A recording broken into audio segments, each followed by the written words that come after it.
abençoe a sua vida rica e abundantemente. Que a graça do nosso bom Jesus, o amor de Deus e as doces consolações do Espírito Santo sejam sobre a nossa vida, sobre a sua vida, sobre a sua casa, sobre o seu lar. Abra sua Bíblia, por favor, no Salmo de número 46. Livro de Salmos, o Salmo de número 46. Vamos ler esse salmo nessa manhã. Reúna sua família junto com você. Sente no sofá junto com seu esposo, a sua esposa, os seus filhos. Vamos ler esse salmo. Diz assim o salmista: Deus é o nosso refúgio e a nossa fortaleza, auxílio sempre presente na adversidade. Por isso não temeremos, ainda que a terra trema e os montes afundem no coração do mar, ainda que estrondem as suas águas turbulentas e os montes sejam sacudidos pela fúria. Há um rio cujos canais alegram a cidade de Deus, o santo lugar onde habita o Altíssimo. Deus nela está, não será abalada. Deus vem em seu auxílio desde o romper da manhã. Nações se agitam, reinos se abalam. Ele ergue a voz e a terra se derrete. O Senhor dos Exércitos está conosco. O Deus de Jacó é a nossa torre segura. Venham, vejam as obras do Senhor, seus feitos estarrecedores na terra. Ele dá fim às guerras até os confins da terra. Quebra o arco e despedaça a lança, destrói os escudos com fogo. Parem de lutar. Saibam que eu sou Deus. Serei exaltado entre as nações, serei exaltado na terra. O Senhor dos Exércitos está conosco. O Deus de Jacó é a nossa torre segura. Vamos louvar ao Senhor, vamos orar antes para isso. Querido Deus e amado Pai, graças te damos, Senhor, por essa manhã. Te agradecemos, ó Deus, pelo seu eterno amor derramado sobre a vida de cada um de nós. Te agradecemos pelo privilégio, Senhor, de poder cultuar ao Senhor nessa manhã, muito embora, ó Deus, ainda distanciados, ainda fazendo isso de uma forma virtual, mas sabemos, ó Deus, que nessa manhã o Senhor se faz presente em nosso lar, em nossa família, ó Deus. Por isso, conduza-nos, ó Deus, em meio aos louvores, em meio à adoração, que nós possamos nessa manhã nos render a Ti, render mente, render o nosso coração e render a nossa vida diante daquele que é Senhor de tudo e de todos. Receba o nosso louvor, receba a nossa adoração. É o que nós te pedimos e já agradecemos ao Senhor. Em nome de Jesus. Amém e amém. Bom dia, igreja. Mais uma vez estamos aqui para louvarmos e bendizermos o nome daquele que vive e reina para todos sempre. O nosso pensamento hoje seja para louvar ao nome do Senhor, aquele que vive, aquele que reina, que criou os céus, a terra e o mar. Nada se compara à glória do nosso Deus. Amém? Vamos louvar ao Senhor.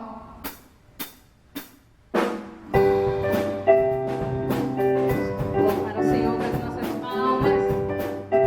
Engrandecer o nome do Senhor. Nada se compara à glória do Senhor, que criou os céus, a terra e o mar, que criou o universo, estabeleceu o mundo, sobre tudo que criou, maravilhoso fez a mim e fez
Ti, Senhor, elevamos a nossa alma, porque só a Ti pertence toda honra e todo louvor, amém? Vamos louvar ao Senhor nesta manhã com alegria, enalteça o nome do Senhor, aquele que está aqui, está aí aonde você está. Vamos enaltecer o nome deste Deus, amém? Aleluia! Louvado seja o Teu nome, Senhor.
Seja enaltecido nesta manhã, seja engrandecido.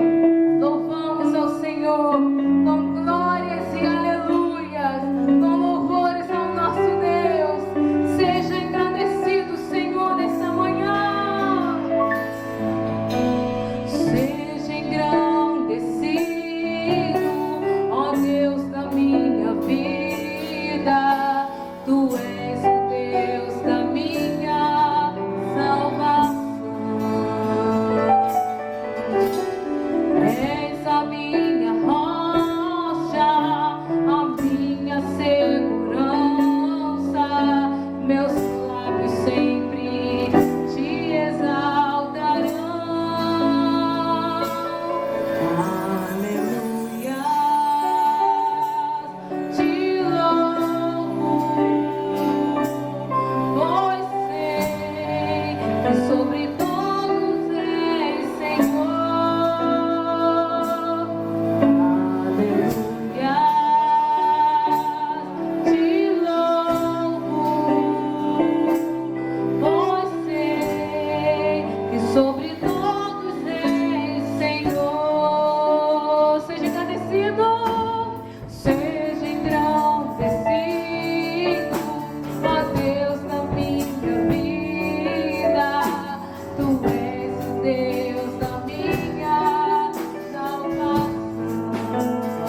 Louvemos ao Senhor.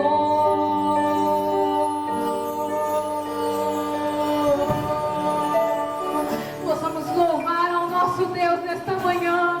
Seja abençoado rica e abundantemente nesta manhã. Aleluia. Louvado seja o teu nome, Senhor.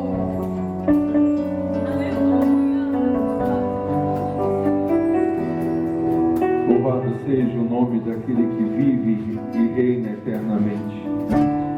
Seja agradecido, ó Deus da nossa vida. O Senhor é bom. Pai, nessa manhã nós abrimos os nossos corações, convidamos a Tua presença, ó Deus, em nosso lar. Submetemos ao Senhor, ó Deus, as preocupações da nossa vida. Pedimos, ó Pai, que o Senhor cuide de cada um de nós. Abençoa, ó Deus, o nosso lar, a nossa família. Abençoa a vida de irmãos tão queridos, ó Deus, que nós nos lembramos nessa manhã. Seja boa mão do Senhor, ó Deus, sobre a Tua igreja. Senhor, seja boa mão do Senhor sobre as igrejas filhas de Mesquita. Senhor, nós nos lembramos também nessa manhã, ó Deus, do pastor presidente dessa igreja, pastor Jorge Duarte, sua esposa, irmã Rosália, ó Deus, a igreja em Colombo. Ó Pai querido, seja engrandecido naquele lugar, ó Deus. Pai, abençoa, Senhor, seja sobre nós. Obrigado, Deus, pelo louvor, pela adoração. Nós nos rendemos a Ti, ó Deus, Senhor de tudo e de todos. Obrigado, Senhor, por esses momentos de louvor que o Senhor nos conduziu. Nós te agradecemos em nome de Jesus. Amém e amém. Bom dia, meu irmão, minha irmã, mais uma vez. Talvez você que esteja se conectando conosco agora nessa manhã, Deus abençoe a sua vida. Também Deus abençoe a sua vida. Você que talvez esteja participando desse culto, não especificamente no domingo pela manhã, mas durante a semana, você está aí nos visitando ou participando agora, né? Foi o momento que você teve. Que Deus abençoe a sua vida rica e abundantemente. Bem, gostaríamos de dar alguns avisos, né, dos acontecimentos que estão se dando, né, na nossa igreja. Nós estamos durante a semana, né, usando o aplicativo Zoom ou a plataforma Zoom, tanto faz, né? Às terças-feiras nós temos participado de um curso ou de um estudo do livro de Apocalipse, né? Começa às 8 horas da noite. Esse curso tem sido ministrado pelo diácono Leandro, né? Caso você ainda não teve oportunidade de participar, por alguns motivos. Um desses motivos deve ser por você não saber, né, que o curso está acontecendo, ou o estudo bíblico, agora você já está sabendo. O outro motivo pode ser também por você não ter o aplicativo Zoom baixado ou no seu celular ou então no seu computador. Isso é fácil de resolver. Se você tem o seu celular cadastrado no WhatsApp do grupo da igreja, você já tem lá o passo a passo de como você baixar o aplicativo Zoom no seu celular e também como você deve participar do estudo bíblico às terças-feiras do livro de Apocalipse. Você vai estar sempre recebendo no grupo do WhatsApp da igreja meia hora antes, quer dizer, 19h30, o link para acesso. Fácil. Você clica nesse link, coloca o seu nome e você já é destinado para a sala do Zoom, onde está ocorrendo o estudo do livro de Apocalipse. Às quartas-feiras também nós temos o estudo do curso de membresia, melhor dizendo, nós temos um curso de membresia da igreja que começa às 19 horas. O processo é o mesmo, você recebe o link meia hora antes do curso começar, você vai fazer o acesso, colocar o seu nome e vai ser destinado para a sala de aula do Zoom. Às 20h20 também de quarta-feira nós temos o curso CTB, Curso Teológico de Base ou Básico. Então você pode participar desses 2 cursos sem custo nenhum. Quarta-feira, às 19 horas, membresia, e às 20h20 de quarta-feira, o curso teológico de base. Meus irmãos, estamos ficando importante. Às quintas-feiras você pode participar da reunião de oração da igreja. Sabe aonde? Na sua casa. Nós temos a plataforma Zoom, onde nós conseguimos absorver até 100 participantes. Caso você ainda não tenha participado da reunião de oração da nossa igreja, começa às 19 horas, todas as quintas-feiras, no aplicativo Zoom.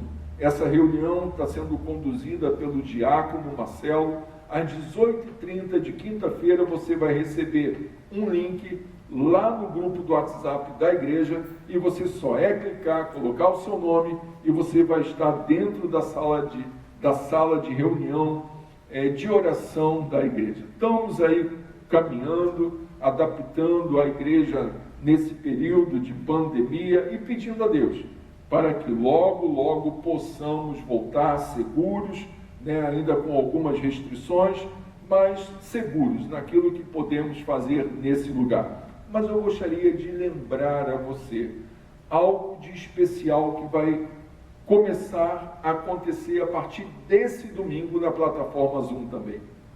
Você sabia que o seu filho que faz parte, ou a sua filha que faz parte da IGP, da Igreja de Gente Pequena, ele também agora vai poder participar dos cultos ou das aulas da IGP a partir da plataforma ou do aplicativo Zoom? Você não sabia? Certamente, eu creio que você já sabe. Hoje, às 3 horas da tarde, certamente às 2h30, você vai estar recebendo um link também de participação para o seu filho na IGP. Lá você vai estar tendo a oportunidade de também estar junto com os seus filhos nessa aula. Às 15 horas, você vai estar recebendo o link, você vai clicar nesse link, o link vai abrir a plataforma Zoom, e é importante que você coloque o nome do seu filho e qual a classe que ele pertence. Exemplo, se o seu filho se chama João, você coloca lá João, e se ele participa do maternal, você vai colocar João Maternal, porque ele vai ser destinado para a sala de aula do maternal na plataforma Zoom. Então, hoje, às 3 horas da tarde, você já está convidado, certamente você já tem o seu número de celular do responsável cadastrado no grupo Alunos da IGP. A nossa irmã Ivanilza teve todo o cuidado durante essas semanas, onde ela esteve organizando tudo isso para que pudesse acontecer sem nenhum problema. Então você já está lá, você vai estar junto conosco às 3 horas da tarde de hoje, participando da IGP. Bem, meus irmãos, bastante anúncio. A igreja não está abrindo, mas está funcionando, Estamos aí caminhando firmemente. Abra sua Bíblia, por gentileza, no livro de Josué, capítulo 18. Josué, capítulo 18. Nós estaremos lendo o versículo 1 ao versículo 3 de Josué, capítulo 18. Diz assim o texto: toda a comunidade dos israelitas reuniu-se em Siló, e ali armou a tenda do encontro. A terra foi dominada por eles, mas 7 tribos ainda não tinham recebido a sua herança. Então Josué disse aos israelitas: até quando vocês vão negligenciar a posse da terra que o Senhor, o Deus dos seus antepassados, lhes deu? Vamos orar. Querido Deus e amado Pai, ensina-nos, ó Deus, nessa manhã. Instrua-nos, conduz a nossa mente. Mostra-nos, ó Deus, aquilo que o Senhor quer falar conosco nessa manhã. Nessa manhã, Deus, nós submetemos a Ti a nossa mente, o nosso coração, pedindo que o Senhor nos vença os nossos interesses, vença também tudo aquilo que nós levantamos inconscientemente contra a Tua palavra.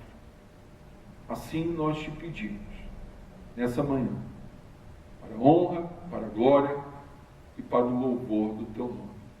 Amém e amém. Eu não sei se você percebeu essa leitura que nós fizemos do versículo 1 ao 3. No versículo 3 existe uma palavra que nos chama a atenção. E qual é essa palavra? Josué está chamando a atenção do povo por eles terem negligenciado uma ordem de Deus para eles.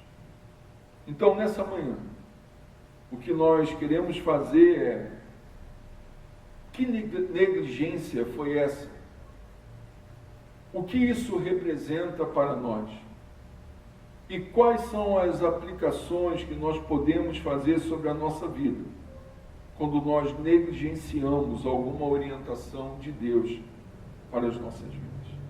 Então, a partir disso, nós vamos expor o versículo 1 ao 3 e entender que tipo de negligência foi essa, o que isso se aplica às nossas vidas e como nós podemos cuidar da nossa vida com Deus para não sermos negligentes. Bem, meus irmãos, nós já estamos aqui no capítulo 18 de Josué. A terra já tinha sido toda ela conquistada desde quando eles entraram pela primeira vez na terra. Isso já tinha se passado mais ou menos entre 7 a 8 anos que eles estavam na terra conquistando tudo aquilo que Deus tinha dado a eles.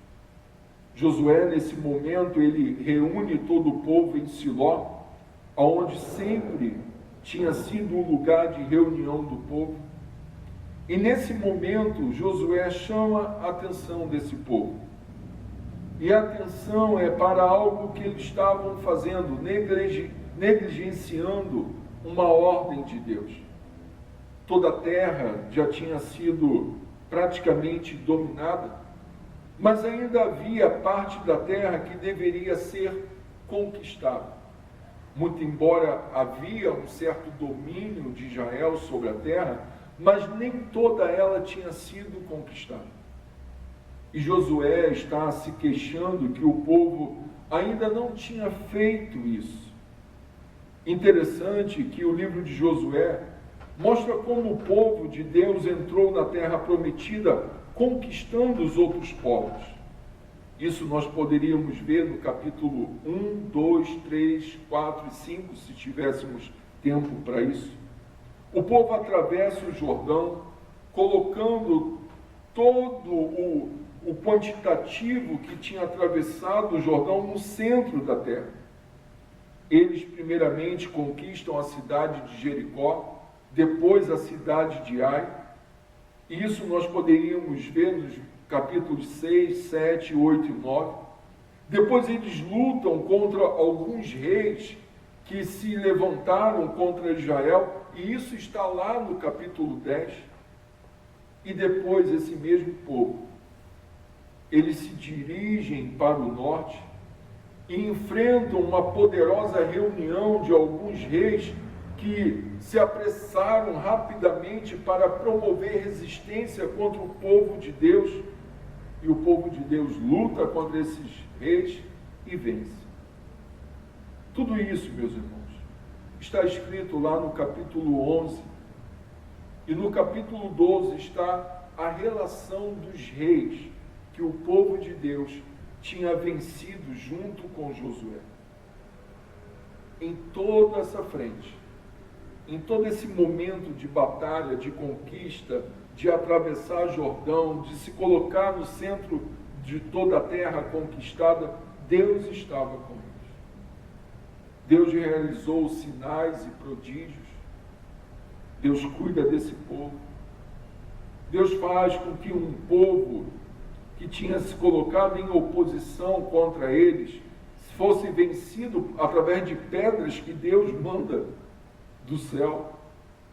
Deus faz com que o sol pare para que eles pudessem travar uma luta e ganhar.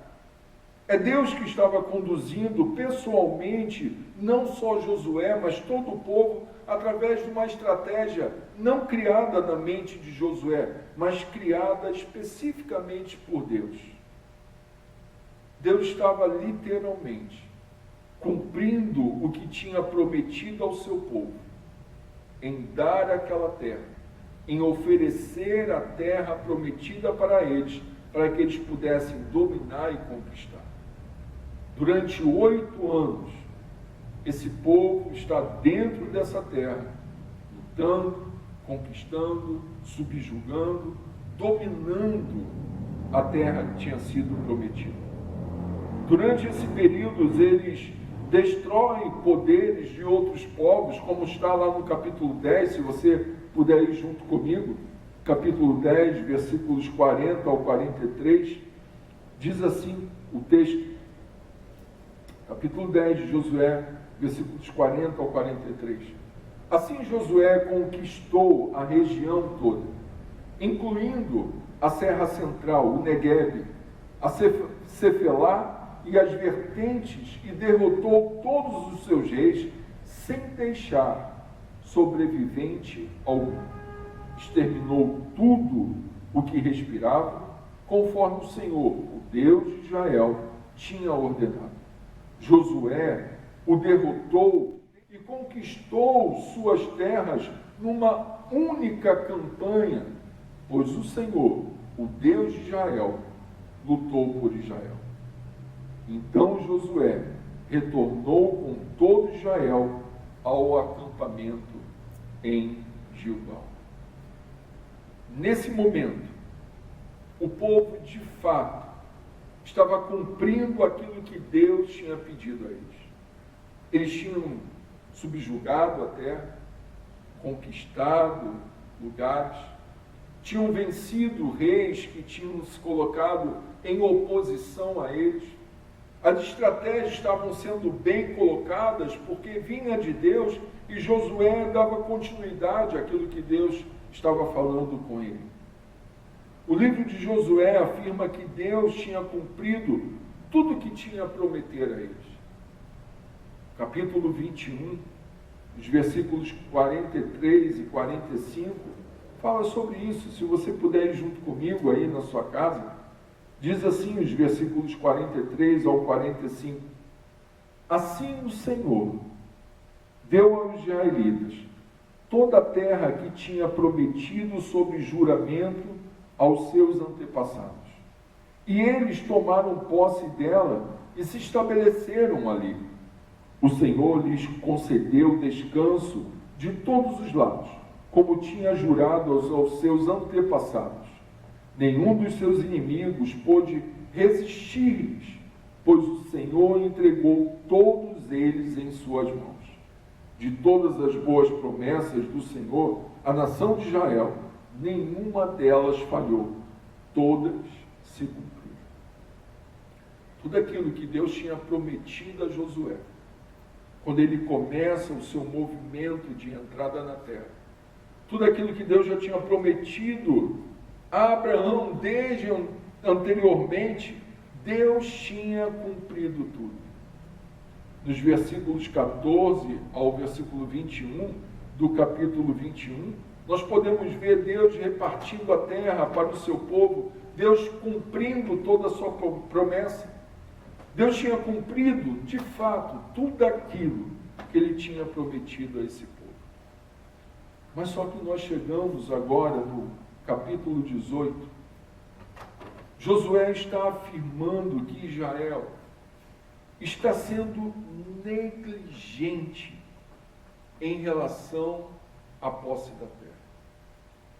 Deus tinha subjugado os povos, Deus tinha colocado os povos na mão do seu povo, Deus tinha proporcionado tudo aquilo que era necessário, estratégias, tudo aquilo que era necessário para que eles pudessem avançar. só que agora estão sendo negligentes. O capítulo 13 diz sobre essa negligência. Josué, quando divide as terras, ele tinha dado esse trabalho a cada tribo, de conquistar, de entrar, de triunfar sobre o povo, mas o povo parece que tinha parado. Eles não cumprem aquilo que Josué estava pedindo que eles fizessem, mas esse pedido tinha sido dado por Deus. Eles deveriam subjugar a terra, conquistar, e muito mais ainda. Para nós parece ser um tanto quanto assustador, mas eles deveriam aniquilar todo o povo, para que não houvesse nenhuma mistura, nenhuma relação daquele povo com o povo que Deus tinha separado. Aqui no capítulo 18, os primeiros 3 versículos, Josué está reclamando disso, que o povo estava sendo negligente, não com ele, mas com Deus, com aquilo que Deus tinha pedido a eles.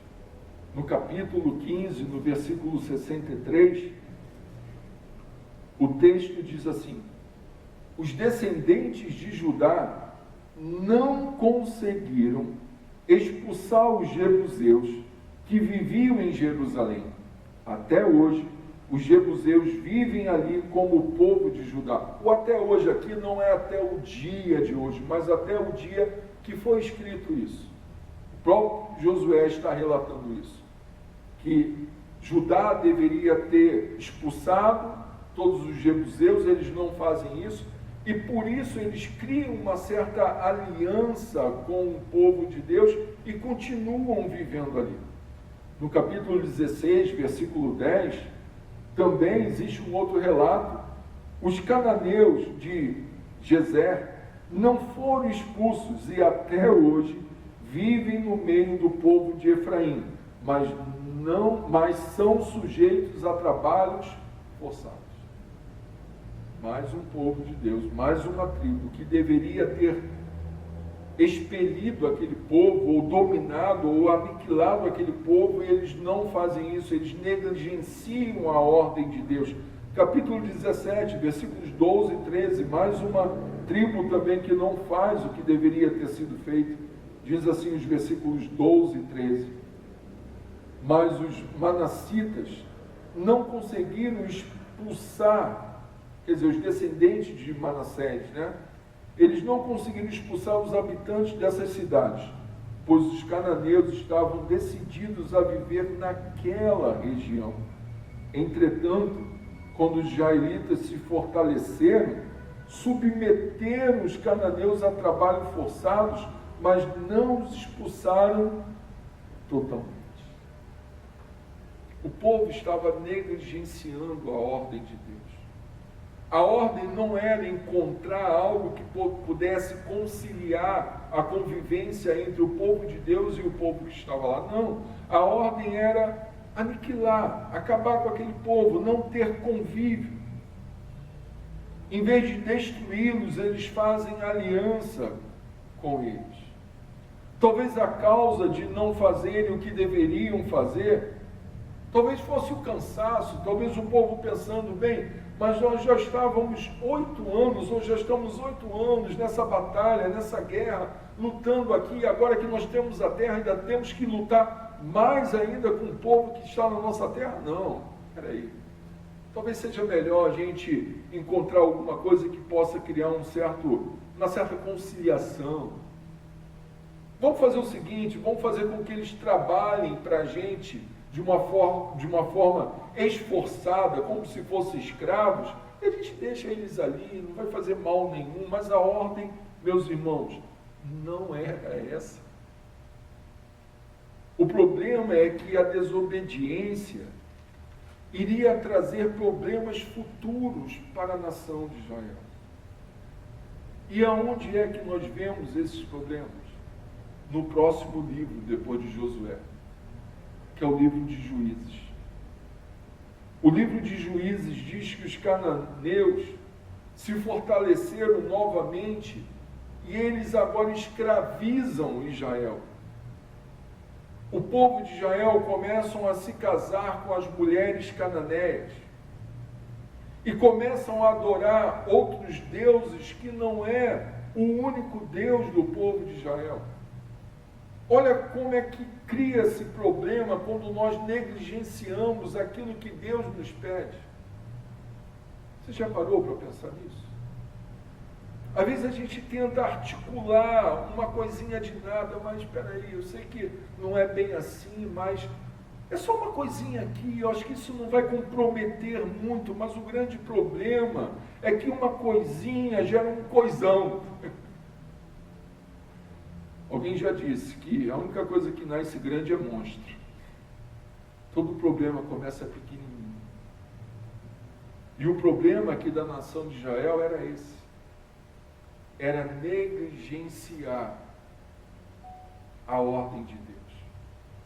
Era tentar ajustar alguma coisa. Era tentar encontrar algo que pudesse conciliar. Sabe aquilo que a gente sabe que é errado, que Deus pede para que nós não venhamos fazer, e a gente negligencia, e a gente tenta encontrar uma forma um pouco mais adequada para nós. O livro de Juízes mostra o problema dessa adequação, dessa consolidação com o outro povo. Juízes, capítulo 2, se você puder abrir junto comigo. O autor de Juízes, no capítulo 2, versículos 6 ao 13, ele mostra o que isso gera.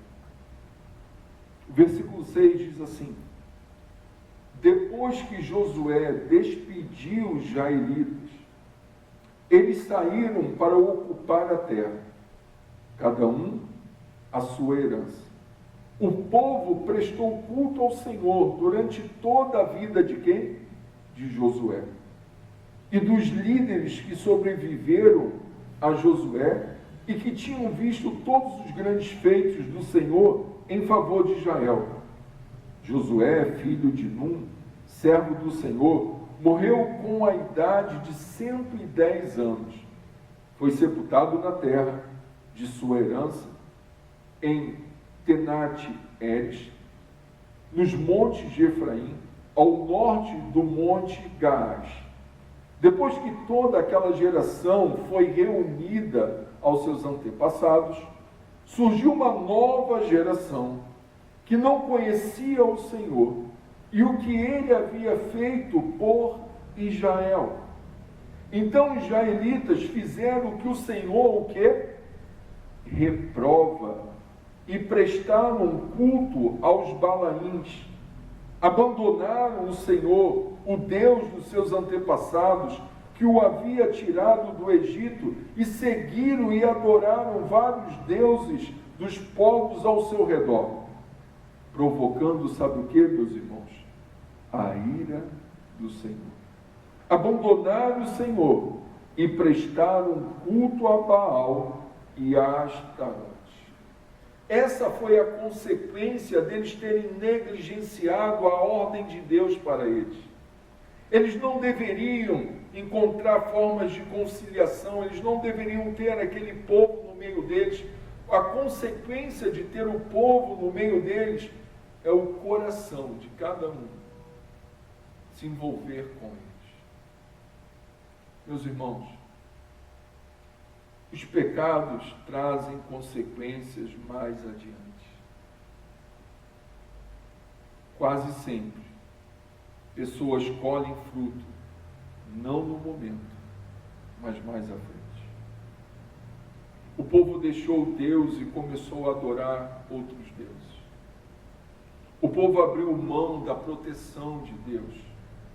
E isso provocou o juízo de Deus sobre eles. Se você for ler o livro de Juízes, você vai ver que é uma consequência de acerto, erro, acerto, erro, acerto, erro. Por quê? Porque o povo estava misturado na sua mente, na sua adoração, na sua referência de quem era Deus. Talvez a pergunta que você esteja se fazendo nessa manhã seja a seguinte: por que Deus permite que esse relato apareça aqui na Bíblia? Por que Deus permite que Josué escreva isso que é tão comprometedor com o seu povo? Por que Deus permite que isso esteja escrito, mostrando que aquele povo, mesmo embora sendo conduzido por ele, em algum momento negligencia aquilo que ele pediu? Eu diria, meus irmãos, que em primeiro lugar, para mostrar os pecados do seu próprio povo. A Bíblia expõe o pecado. A Bíblia, ela mostra as falhas.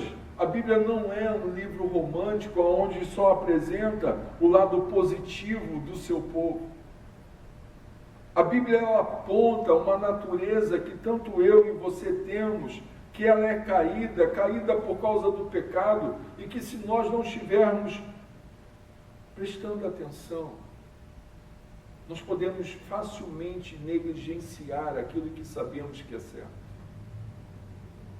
A Bíblia não tem o interesse de criar algo que possa impossibilitar, em algum momento, enxergarmos as nossas falhas. O cristianismo, ele não é um afago no nosso ego, mas ele mostra quem somos: pecadores. Pessoas que têm uma natureza inclinada para o erro, que o nosso coração, ele é enganoso, que nós podemos muito bem acordar e dizer: Deus é Senhor da minha vida, e no outro dia acordar e dizer: e será que vale a pena? O que isso se aplica para nós nessa manhã? O que nós podemos tirar desses 3 versículos e aplicar sobre as nossas vidas? O que nós podemos tirar, principalmente do versículo 3, percebendo que Josué está chamando a atenção do povo de Deus em eles terem sido negligentes com a ordem de Deus, e aplicar sobre a nossa vida? Eu diria que, em primeiro lugar, a primeira aplicação que nós podemos fazer desses 3 versículos é a seguinte: que o meu coração e o seu coração, o coração do ser humano é corrupto. O povo tinha visto todas as maravilhas que Deus tinha feito por eles. Desde a entrada triunfante na terra, atravessando o Jordão, desde o momento em que Deus para o sol para que eles pudessem vencer uma batalha, desde o momento que Deus manda pedras do céu para acabar com um povo, um reinado que se colocava em oposição a eles. Mesmo o povo vendo tudo isso, eles permitem que o seu coração se corrompa contra Deus, eles negligenciam a ordem de Deus, eles abandonam o próprio Deus por outros deuses. E deuses que eles tinham derrotado, que eles tinham vencido. É isso que acontece comigo e com você. O nosso coração é corrupto. O próprio profeta Jeremias diz que o coração do homem é caído, e quem o conhecerá? Sabemos quem é Deus, o que Ele representa para nós, mas mesmo assim, adoramos coisas que são falsas, que são vaidades. A tendência do nosso coração é nos iludir. É fazer com que em algum momento nós venhamos negligenciar aquilo que Deus sempre deixa muito claro para nós. Segunda coisa que nós podemos aplicar desse texto sobre as nossas vidas: quando Deus nos faz algum tipo de advertência, é porque Ele nos ama. E essas advertências é para o nosso bem. Quando Deus coloca uma certa advertência, é para nos proteger, porque Ele nos ama. Quando você lê a sua Bíblia e você encontra algo que confronta aquilo que você tanto gostaria de fazer, não é porque Deus é um Deus sádico e quer ver o seu mal, não. É porque Ele te ama e me ama. É por isso que ele cria ou criou advertências para aqueles que o servem, para que eles possam ser protegidos, para que nós não venhamos negligenciar aquilo que ele já nos estabeleceu através da sua palavra. É por ele nos amar que Deus nos deixou lei, ordens, a sua própria palavra. É por ele nos amar que nós encontramos na sua palavra que nós devemos honrar pai e mãe, não matar, não roubar, não adulterar. Todas essas advertências é para o nosso bem. Não foram feitas para nós negligenciarmos, mas para nós seguirmos, para que nós possamos ter dias de paz perante esse Deus. Terceira coisa que nós podemos aplicar sobre a nossa vida a partir desse texto: todas as alianças que Deus proíbe em nossas vidas, quando nós não nos adequamos a ela, sempre nos traz problemas. A palavra de Deus nos orienta no tocante às más conversações que contaminam os bons costumes. A palavra de Deus nos orienta a estarmos atentos com aquelas pessoas que nós nos aproximamos, para não sermos iguais a elas. Quando nós não atentamos essas advertências sobre tipos de alianças que nós fazemos, nós podemos ter um sério problema lá na frente. Sabe aquela coisa que você conhece alguém, que talvez essa pessoa um dia tenha falado mais ou menos assim para você: se de fato eu tivesse ouvido o que a palavra de Deus me diz, eu não estaria assim como estou. É isso. Há alianças que Deus nos mostra que não é certo, que não é compatível para aqueles que fazem parte do seu povo. Não devemos nos associar com pessoas que dizem ser cristãs e vivem como incrédulos.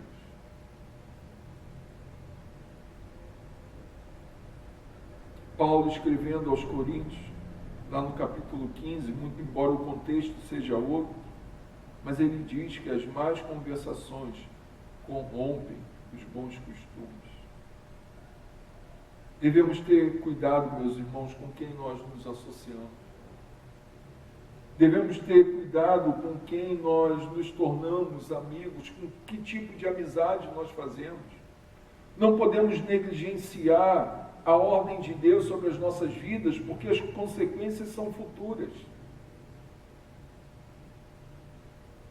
Quarta coisa que nós podemos também aplicar sobre as nossas vidas é que pequenos pecados levam a pecados maiores. Como eu já disse anteriormente, a única coisa que nasce grande é monstro.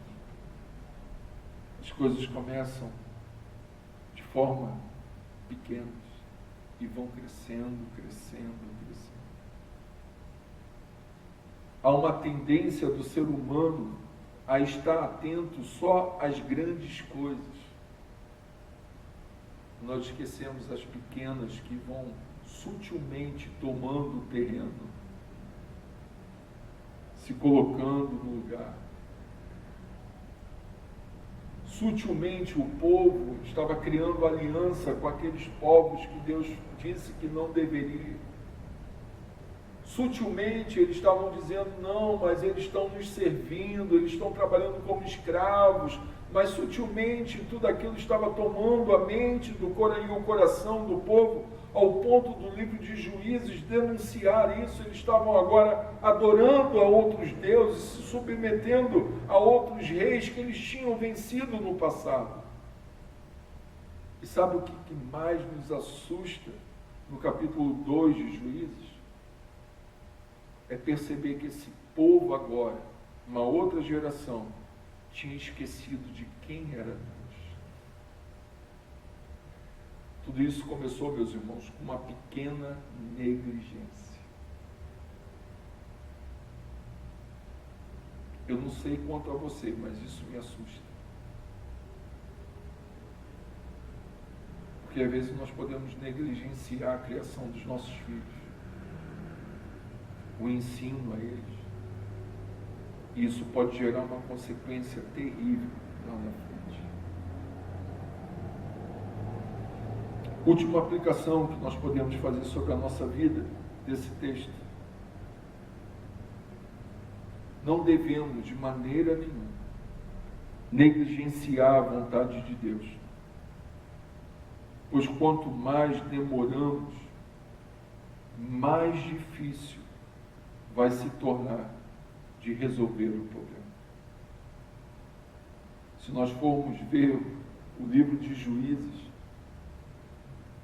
é a afirmação do problema que foi criado. Sabe por quê? O tema central do livro de Juízes era o seguinte: e o povo fazia tudo o que estava na sua cabeça. Já não tinha mais referência, Deus já não era mais Senhor, fazia o que queria. Meus irmãos, que nessa manhã nós não venhamos em nenhum momento, ou que nós não possamos em nenhum momento pensar em negligenciar a vontade de Deus sobre as nossas vidas, ou até mesmo tentar conciliar dizendo, mas se eu fizer a metade, já está bom. Desculpe dizer isso, mas fazer a metade é não fazer nada. Que Deus nos abençoe nessa manhã e nos ajude a não sermos pessoas negligentes com a vontade de Deus. Vamos orar? Querido Deus e amado Pai, obrigado, Senhor, porque o Senhor nos deixou a sua palavra. Obrigado, Deus, por a sua palavra ser íntegra, reta. Não esconder, ó Deus, as nossas falhas. Não esconder as falhas daqueles a quem tanto admiramos no passado dentro da tua palavra. Obrigado, ó Deus, por se revelar a nós. Obrigado por nos orientar, ó Deus, e nos mostrar o caminho. Assim como o salmista diz que lâmpada para os nossos pés é a tua palavra. Que ela seja sempre, ó Deus, o norte para onde devemos, ó Deus, caminhar, ser direcionado. Não nos permita, ó Deus, em algum momento da nossa vida, tentar conciliar aquilo que o Senhor diz errado com a nossa vida. Não nos permita, ó Deus, a seguir o conselho dos ímpios. Não nos permita, ó Deus, estar na roda dos escarnecedores, ó Deus. Não nos permita, ó Deus, em algum momento, Pai, caminharmos em direções opostas à tua palavra e permitir que o nosso coração se corrompa. Livra-nos, ó Deus, de consequências futuras por negligenciarmos a tua palavra hoje. Ajuda-nos, ó Deus. É o que nós te pedimos nessa manhã, em nome de Jesus. Amém e amém.